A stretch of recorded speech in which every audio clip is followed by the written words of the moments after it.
got one of these, a little bit of that,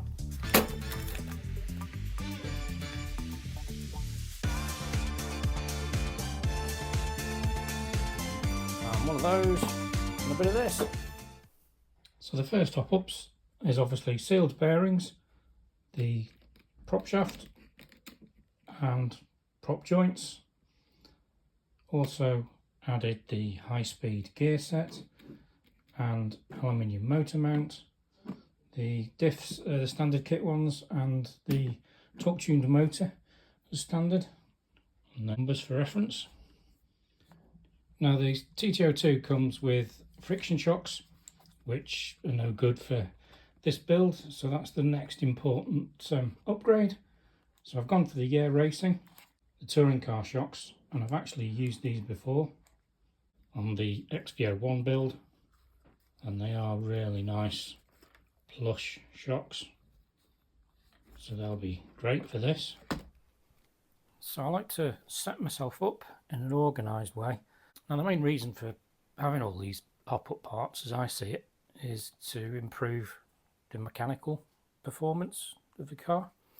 So I'm not going to put it all together and then take it all apart to start fixing all the slop and the play in the parts.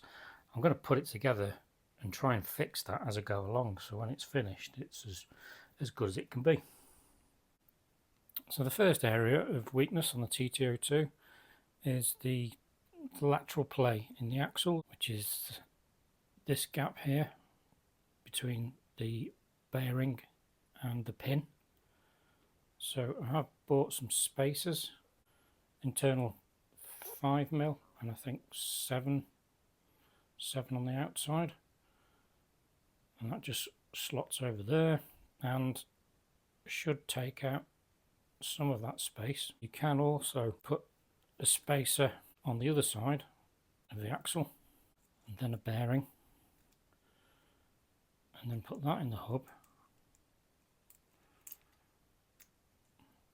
So that does effectively the same thing from the inside, and then you could, if you wanted to or need to, put another spacer over there, and then you should be able to get that quite tight. I remember when I did the BBX build, there's a section in it here which actually covers doing exactly that, shimming both sides, primarily to adjust the shaft in the cup. So it should be okay to do that. The only important thing is that you get the right measurement for the shim, because you don't want the shim to be too wide on the outside diameter, because you don't want to load the side of the bearing. Now the next problem we're going to solve is the notoriously sloppy steering, and it's easy to sort out the linkages, but the key part, as I see it, is these centre pieces, because a lot of the other Tamiya chassis actually have a metal post, and that helps keep them upright and takes out any flex. So I'm kind of thinking that we could bolt straight through, and I've got these 25mm hex, and they've got a thread so far and then a clean shaft where it's not threaded. I thought that would work well to sit in that part of the linkage. First thing that I'd like to do before we put that in, there is slop in that link to begin with, because this cup shim insert is too tall. So I'm going to very carefully file the top of that down so that it's much closer to the top of that bearing.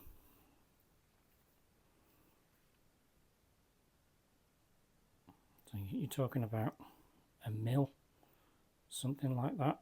But if I take that down, then when I put the screw in with that washer will sit closer to the top of the bearing, but won't actually put any side load on the bearing, and then it shouldn't move. So we'll do that and see what difference that makes. I've put some steel rod in a vise and set it so that it stands up just the right amount, and then I'm going to file the aluminium shim down to that level.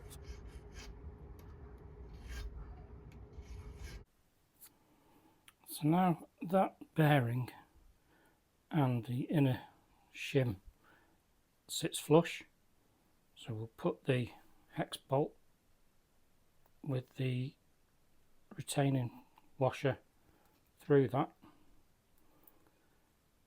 and just holding it tight with my fingers, I can already feel there is zero play in that, but it still works on the bearing. So let's bolt that down onto the chassis. I think we've solved a big part of the problem. If you look closely, there is actually a little retaining mould for a nylock nut.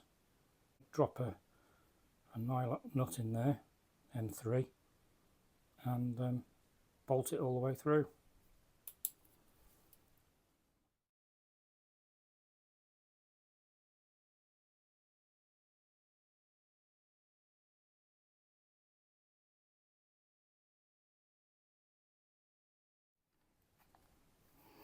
So that one's in. It moves completely freely. You can't over tighten it. There is absolutely no play whatsoever, and it's just bolted straight through with a little protective washer on the top, straight into a nylock nut. Doesn't protrude from the chassis or need cutting down at 25mm. So that is a big part of the solution fixed, I think. So we'll build up the rest of the steering mechanism. If you built a few of these kits, all the swing arms and links are all pretty straightforward to put together. If you pay more and buy quality, you avoid a lot of problems. Need any extra shims, but I will just share a top tip with you. These are all the different shims that came with the arms that I bought. And by rearranging them and swapping them over, I could get rid of most of the slop. So the chassis is all built, all the hop-ups are in place. Basically did the bearings, the shocks, the steering mechanism upgrade, all the arms and the hubs, both front and back. Diffs are stock kit diffs. Also the servo saver, shock towers and drive shaft. Put a heatsink on there, and it's going to run on a 2S LiPo, which should give it a bit of punch. Body mounts, first time I've done that, and also some carbon bling.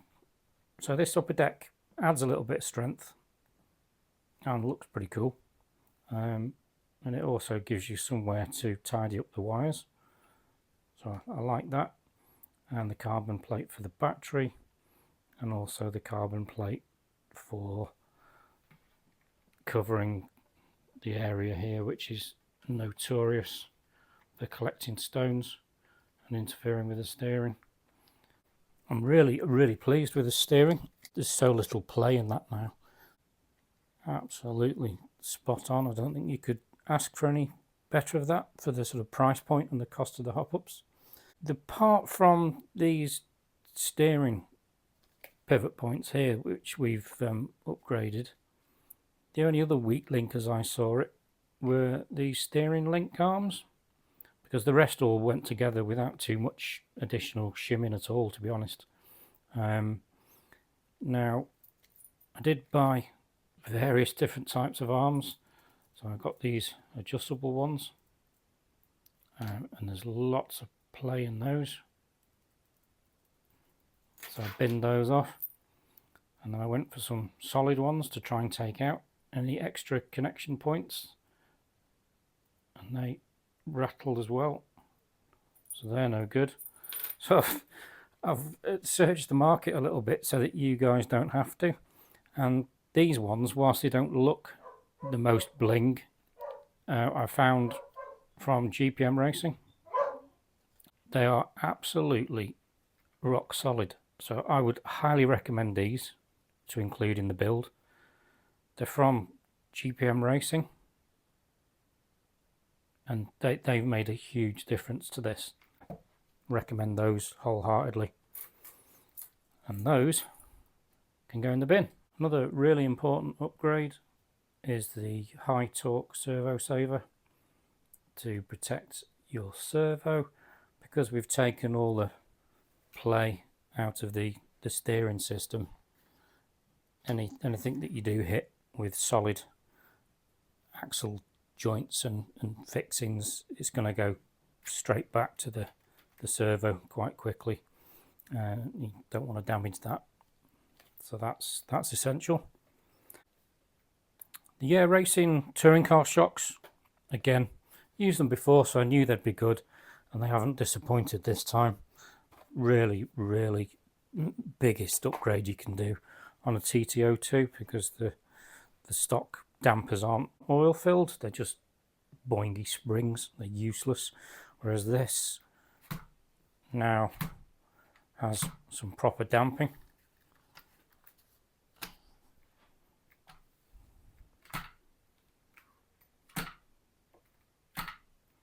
The only rattle is the battery connector there.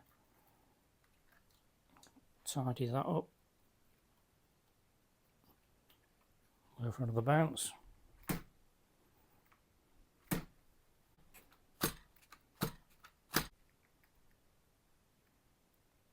Quite a plush bit of travel on the back there.